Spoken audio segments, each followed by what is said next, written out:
नमस्कार मित्रों, मैं विवेकानंद मिश्र एक बार पुनः आप सभी का आपके अपने यूट्यूब चैनल में बहुत बहुत स्वागत, वंदन एवं अभिनंदन करता हूं। मित्रों, आज हमारे अध्ययन का विषय है आत्मपूर्णतावाद। आत्मपूर्णतावाद क्या है? नीति शास्त्र में आत्मपूर्णतावाद वह सिद्धांत है जो यह मानता है कि आत्मा की पूर्णता ही मानव के नैतिक जीवन का परम लक्ष्य है। इस सिद्धांत के अनुसार जो कर्म आत्मा की पूर्णता में सहायक होते हैं वह शुभ और जो बाधक होते हैं वह अशुभ कहलाते हैं। आत्मपूर्णतावाद को आत्मसिद्धिवाद, आत्म साक्षात्कारवाद, आत्म प्राप्तिवाद, आत्म कल्याणवाद आदि नामों से भी जाना जाता है। आत्मपूर्णता का अर्थ संपूर्ण आत्मा की प्राप्ति से लिया जाता है, अर्थात केवल इच्छाओं और वासनाओं से युक्त प्राकृतिक आत्मा की ही प्राप्ति नहीं, वरन उसके आध्यात्मिक स्वरूप को जो विशुद्ध प्रज्ञा और विवेक से युक्त है, इसी भावना और प्रज्ञा से युक्त आत्मा की प्राप्ति आत्मपूर्णतावाद कहा जाता है।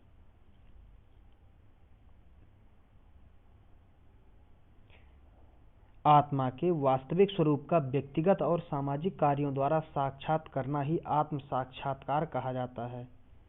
इस प्रकार वास्तविक आत्मा की प्राप्ति ही आत्म साक्षात्कारवाद कहलाती है। आत्मपूर्णतावाद सच्चे और वास्तविक आत्म प्राप्ति पर जोर देता है, इसलिए इसे आत्म प्राप्तिवाद भी कहा जाता है। इस मत को आत्म कल्याणवाद भी कहते हैं, क्योंकि इसके अनुसार आत्मा का कल्याण तभी संभव है जब व्यक्ति अपनी इच्छाओं और वासनाओं को बुद्धि के नियंत्रण में रखकर कार्य करेगा। कुछ लोग इसे आत्मोत्कर्षवाद भी कहते हैं। आत्मोत्कर्षवाद भी कहते हैं इसको, जिसका अर्थ वही होता है जो आत्म प्रगति, आत्म साक्षात्कार, आत्म कल्याणवाद का होता है। अब हमने इसके अर्थ एवं परिभाषा को देखा। अब उत्पत्ति के आधार पर आत्मपूर्णतावाद क्या है? इस सिद्धांत को यूडिमोनियावाद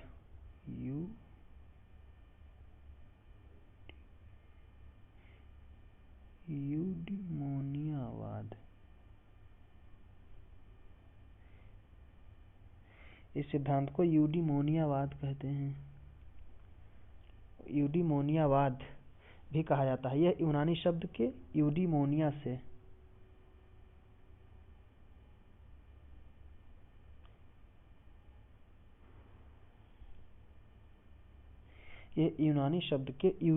से लिया गया है, जिसका अर्थ आनंद से है। निश्चित है कि आनंद का अर्थ वह नहीं जो सुख का है, अतः इस सिद्धांत के अनुसार सुख नहीं, आनंद ही जीवन का परम लक्ष्य स्वीकार किया जाता है। इसके अर्थ के अनुसार यह भी स्वतः स्पष्ट है कि यह सिद्धांत सुखवाद से भिन्न वह सिद्धांत है जो जीवन की पूर्णता, आनंद की प्राप्ति में मानता है।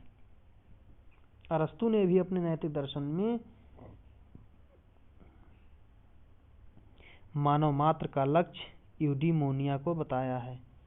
यद्यपि इसको अंग्रेजी में हैप्पीनेस या सुख कहा जाता है, परंतु अर्थ इंद्रिय सुख या प्लेजर से नहीं लिया जा सकता, अतः इसका शुद्ध और वास्तविक अर्थ आनंद ही है। आत्मपूर्णतावाद के सिद्धांत क्या हैं और इनकी विशेषताएं क्या हैं, देखते हैं। आत्मपूर्णतावाद के सिद्धांत एवं विशेषताएं निम्नलिखित हैं।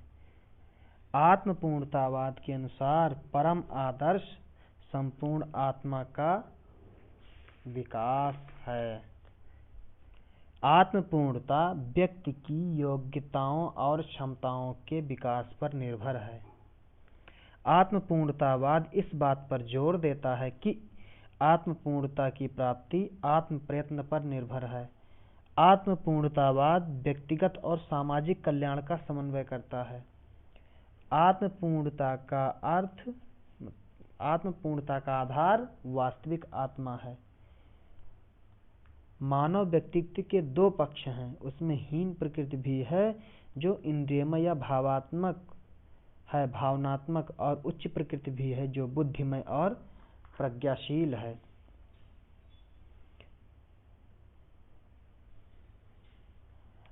आत्मपूर्णतावाद में आनंद का महत्व है।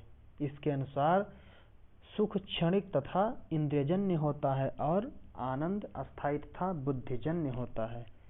आत्मपूर्णतावाद के अनुसार अंतःकरण संपूर्ण आत्मा है। आत्मपूर्णतावाद के अनुसार नैतिक बाध्यता आत्मा में होती है। नैतिक बाध्यता के विषय में आत्मपूर्णतावाद का दृष्टिकोण ये है कि बुद्धिमय तथा आदर्श आत्मा ही इंद्रियमय आत्मा को कर्तव्य पालन के लिए बाध्य करती है और यही नैतिक बाध्यता है। आत्मपूर्णतावाद सैद्धांतिक आधार पर ही अन्य मतों में समन्वय स्थापित करता है। आत्मपूर्णतावाद की यह सबसे बड़ी विशेषता है कि इस सिद्धांत में सभी मतों का समाहार हो जाता है। आत्मपूर्णतावाद स्वार्थवाद और परार्थवाद में समन्वय स्थापित करता है। आत्मपूर्णतावाद का प्रमुख सिद्धांत जिस पर वह सर्वाधिक जोर देता है वो है आत्मत्याग से आत्मसिद्धि प्राप्त का सिद्धांत। आत्मपूर्णतावाद का उद्देश्य आत्मलाभ या आत्मसिद्धि है।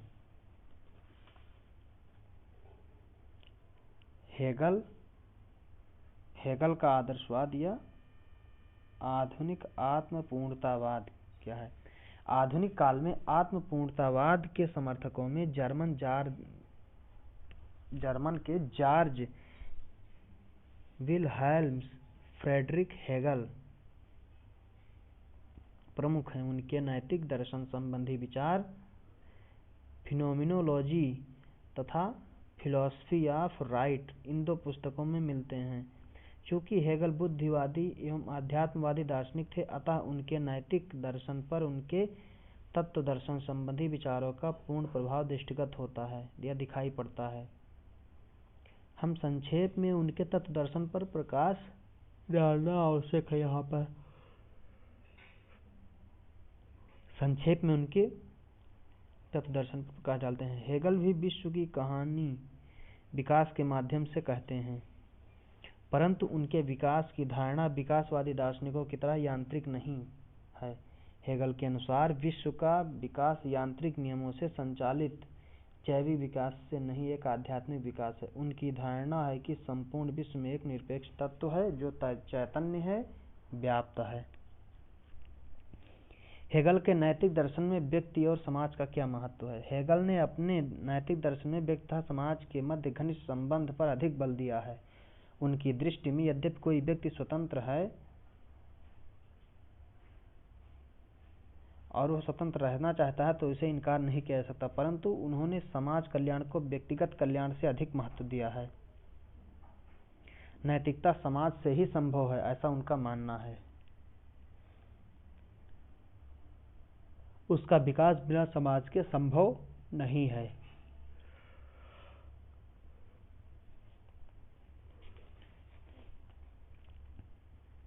हेगल ने कुछ नैतिक उक्तियां बताई हैं, जिसमें पहला है जीने के लिए मरो, डाई टू लिव।